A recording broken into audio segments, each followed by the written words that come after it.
As the second man to walk on the moon during Apollo 11, Buzz Aldrin carried an extraordinary responsibility, and he's been silent about it for decades. Now, in a stunning recent admission, he's finally confessed to what he truly witnessed on the lunar surface.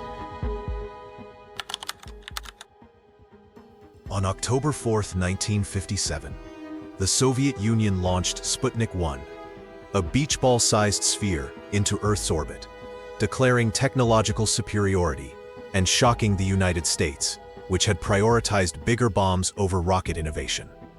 This ignited the space race, the most ambitious competition in history.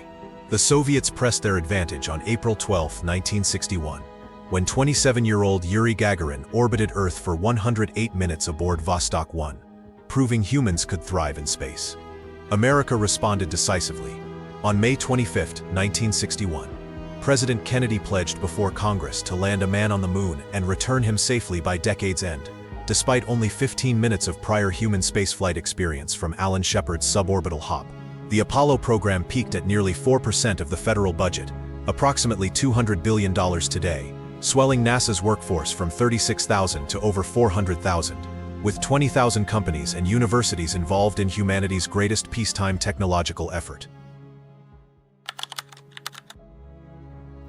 Buzz Aldrin, one of only 12 humans to walk on the moon, recently shared insights from Apollo 11 that have sparked excitement and controversy in the space community.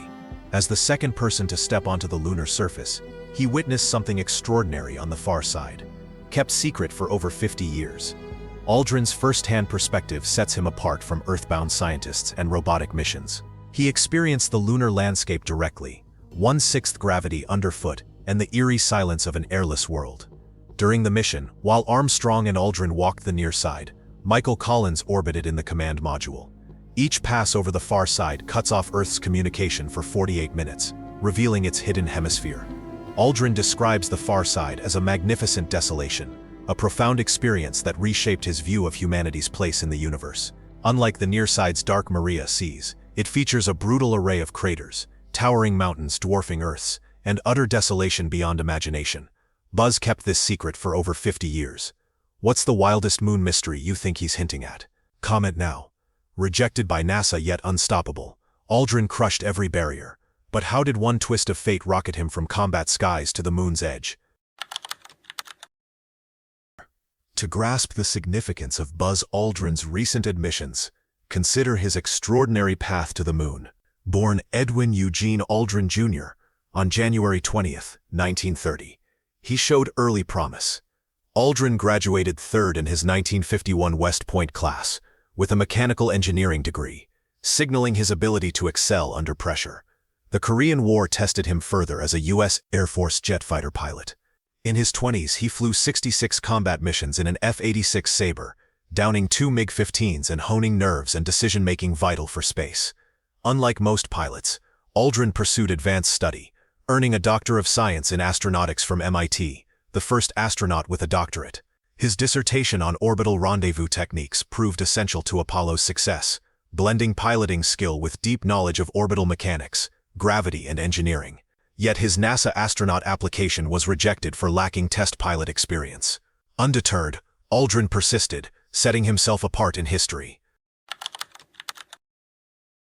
When NASA revised the criteria to include pilots with over 1,000 hours of jet time, Aldrin seized his chance. With over 2,500 flying hours, including 2,200 in jets, he exceeded requirements and joined Astronaut Group 3 in October 1963. His moon journey hit hurdles. Assigned as backup for Gemini 10, he advanced to the prime crew with Jim Lovell after the original team's fatal air crash, testing his honed skills in leadership. Gemini 12, launched November 11, 1966, showcased him.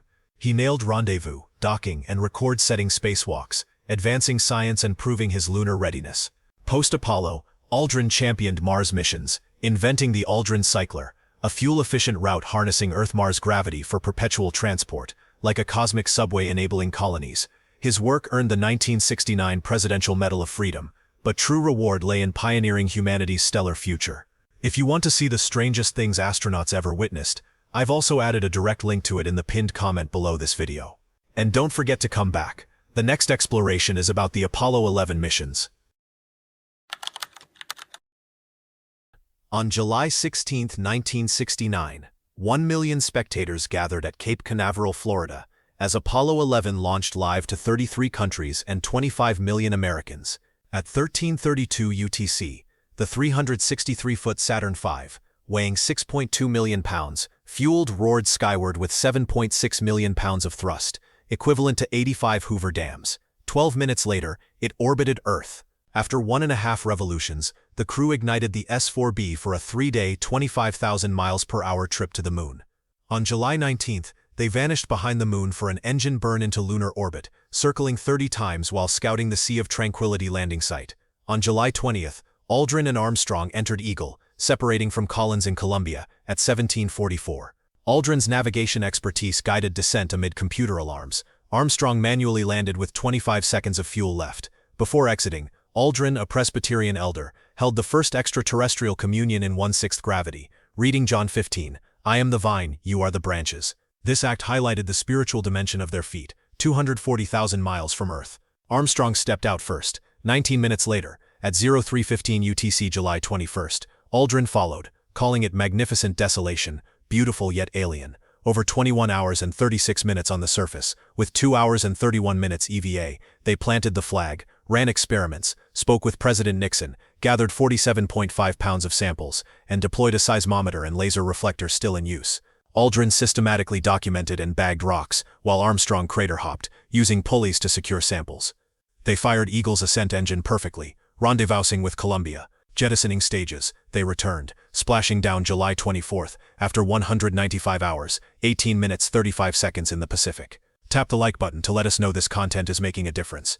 And if you're watching on your phone, be sure to press the hype button right below. Every hype helps this video get published to more people, and it truly supports me in earning extra income. I promise to keep bringing you even more great content. Now here's where Aldrin's recent revelations become truly fascinating. After Apollo 11, Aldrin continued his work with NASA, helping design the Space Shuttle program. Before returning to the Air Force, during his entire NASA career, he spent 289 hours and 53 minutes in space, with 7 hours and 52 minutes conducting extravehicular activities. But it's what he observed during those orbital passes around the Moon that he's finally ready to discuss in detail. Aldrin has mentioned observing the far side of the Moon during the Apollo mission, even though he didn't land there. What makes his observations so valuable is that astronauts like him had the unique opportunity to see it with human eyes while orbiting the Moon, something that gives a perspective no robotic mission can match. His description of the far side as magnificent desolation captures something that goes far beyond scientific measurement. The far side of the Moon is a landscape so alien, so utterly different from anything on Earth, that it challenges our very understanding of what a planetary surface can look like. Unlike the near side of the Moon that we see every night, with its familiar dark maria or plains, the far side is a hellscape of impact craters, towering mountain ranges, and geological features that dwarf anything on our home planet. What Aldrin witnessed during those orbital passes was a world that receives the same amount of sunlight as the near side, but appears completely different due to its geological history. The far side lacks the large dark basaltic plains that characterize the near side. Instead, it's dominated by the ancient lunar highlands, heavily cratered terrain that tells the story of billions of years of cosmic bombardment. The temperature variations Aldrin observed are almost incomprehensible. During the roughly 2-week-long lunar day, temperatures soar to 127 degrees Celsius or 260 degrees Fahrenheit. That's hot enough to melt lead, zinc, and tin. But during the equally long lunar night, temperatures plummet to -173 degrees Celsius or -280 degrees Fahrenheit, cold enough to freeze nitrogen solid. Imagine experiencing those temperature swings while orbiting overhead. Aldrin and his crewmates watched the Terminator line, the boundary between day and night, slowly creep across the lunar surface during their orbits. They could literally see the transition from the blazing heat of lunar day to the deadly cold of lunar night, a temperature difference of 300 degrees Celsius or 540 degrees Fahrenheit. But what really captured Aldrin's attention was the South Pole Aitken Basin, one of the largest impact craters in the entire solar system. This massive feature measures about 2,500 kilometers, or 1,600 miles in diameter, and is positioned near the Moon's south pole. To put that in perspective, this crater is larger than the entire continental United States. When Aldrin saw this feature from orbit, he was looking at the scar left by an impact so massive it nearly shattered the Moon itself. What makes Aldrin's observations even more remarkable is the historical context of far-side exploration. For most of human history, the far side of the Moon was completely unknown. Due to tidal locking, the same side of the Moon always faces Earth, meaning that 82% of the lunar far side remained a complete mystery until the space age. The first glimpse of this hidden world came in October 1959, when the Soviet probe Luna 3 took the first photographs of the far side. These grainy black and white images revealed a landscape unlike anything scientists had expected. The familiar dark patches visible on the near side were almost completely absent. Instead, the images showed a heavily cratered, mountainous terrain that looked more like the surface of Mercury than the Moon we thought we knew. These Luna 3 images, along with data from subsequent Soviet missions, led to the publication of the first Atlas of the Far Side by the USSR Academy of Sciences in November 1960. This groundbreaking publication cataloged 500 previously unknown lunar features, giving scientists their first systematic look at the Moon's hidden hemisphere.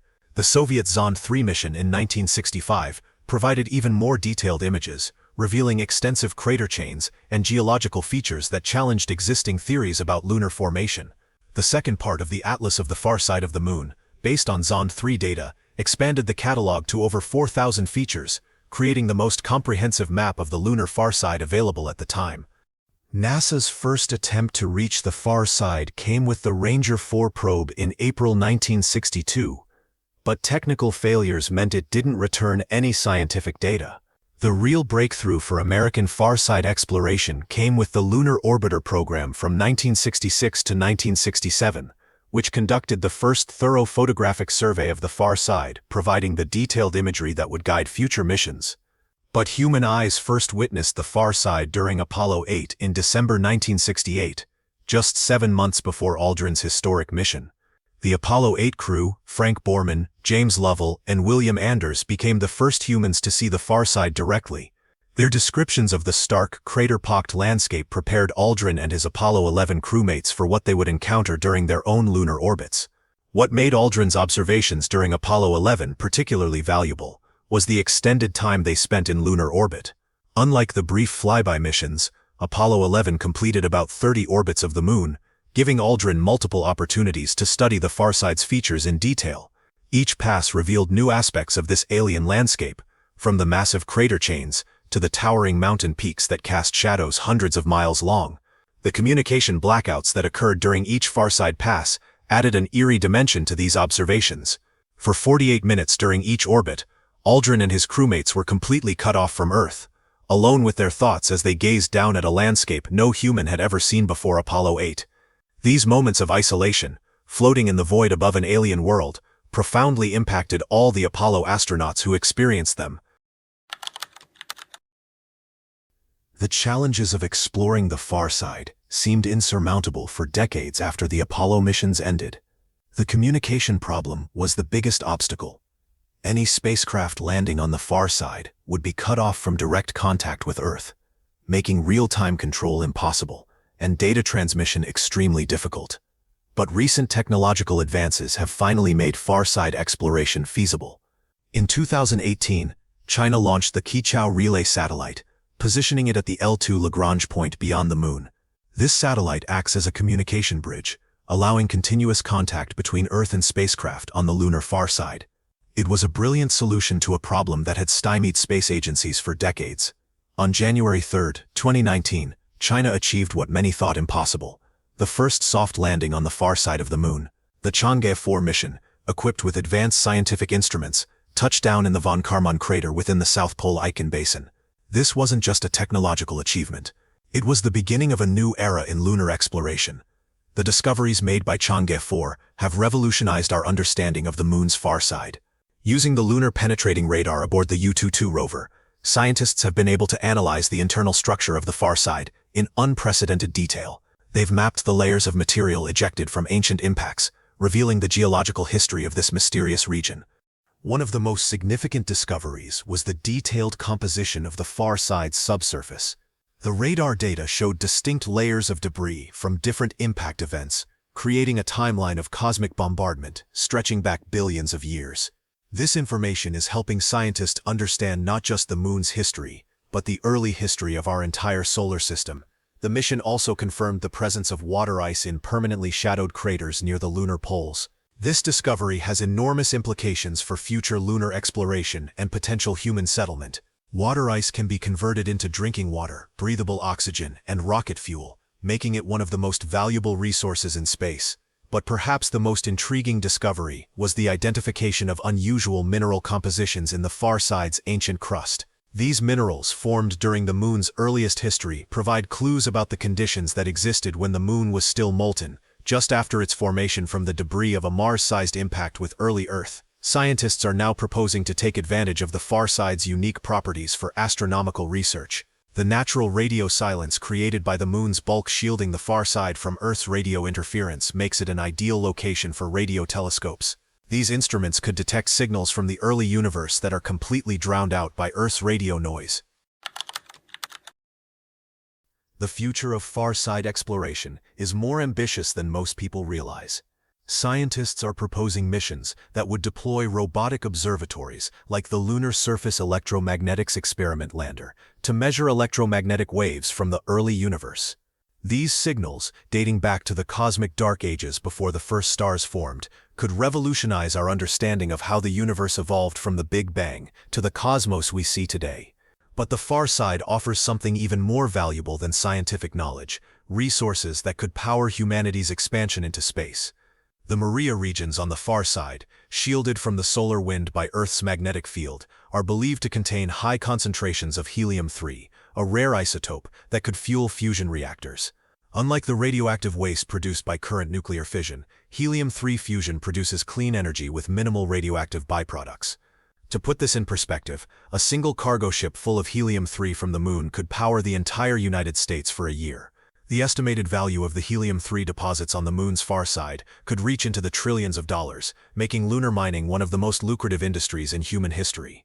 The discovery of thorium deposits adds another dimension to the far side's resource potential. The Compton-Belkovich thorium anomaly, a region where thorium concentrations are unusually high, represents a potential source of nuclear fuel that could power lunar bases and spacecraft for centuries. Thorium reactors produce less long-lived radioactive waste than uranium reactors and are much more difficult to weaponize, making them ideal for space applications. However, the extreme temperature fluctuations pose enormous challenges for any permanent human presence. Spacecraft, habitats, and infrastructure must be designed to withstand temperature swings of over 500 degrees Fahrenheit. This requires advanced materials, sophisticated thermal management systems, and energy-efficient heating and cooling technologies that don't exist yet. Despite these challenges, the potential benefits are staggering. A permanent base on the far side could serve as a stepping stone to Mars and the outer planets. The moon's low gravity makes it an ideal launching point for deep space missions, requiring far less fuel than launches from Earth. A lunar economy based on helium-3 mining, scientific research, and space tourism could generate hundreds of billions of dollars annually.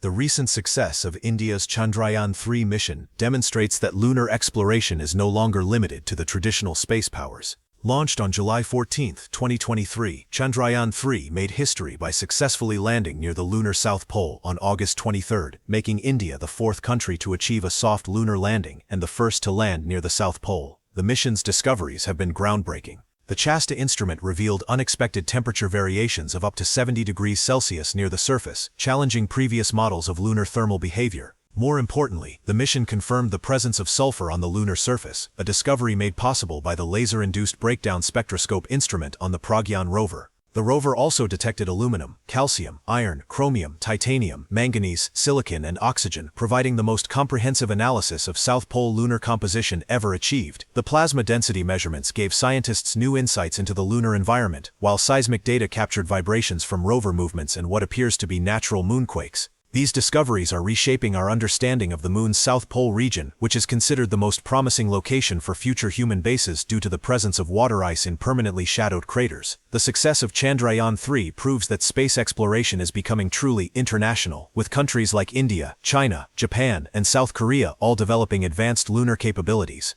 China's ambitious timeline includes sending astronauts to the Moon by 2030, while private companies in the United States, India, Australia, and other countries are developing commercial lunar services. This new space race isn't just about national prestige, it's about establishing the foundation for a lunar economy that could transform human civilization. The US-Soviet space race transcended technology, launching humanity toward a spacefaring future. Once a Cold War contest, it now unites global efforts for permanent off-Earth living within 2 decades. Only 12 Americans from Apollo missions, 1969 to 1972, have walked on the Moon. Neil Armstrong, Buzz Aldrin, Pete Conrad, Alan Bean, Alan Shepard, Edgar Mitchell, David Scott, James Irwin, John Young, Charles Duke, Eugene Cernan, and Harrison Schmitt. No one has joined them in over 50 years. This changes soon. China targets lunar landings by 2030 and a base by 2035. NASA's Artemis plans U.S. returns by 2026, including the first woman and person of color. Europe, Japan, India, and South Korea pursue lunar ambitions within a decade. Unlike Apollo's national drive, this era blends governments with private firms like SpaceX and Blue Origin, making lunar travel routine. The far side, which Aldrin orbited in 1969, proves accessible via China's Chang'e 4. Future stations will mine resources, host radio-quiet astronomy, and advance science. Aldrin's recent Farside disclosures highlight unfolding lunar secrets, turning his magnificent desolation into a Mars gateway. A trillion-dollar lunar economy emerges from helium-3 mining, research, tourism, and refueling.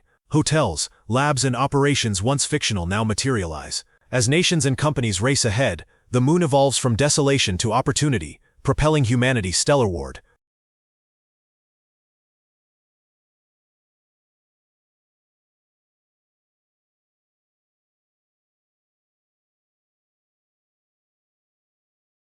Thanks for being with us. Leave a comment, like to show your support, and remember to hit that subscribe button for more exciting videos. See you next time.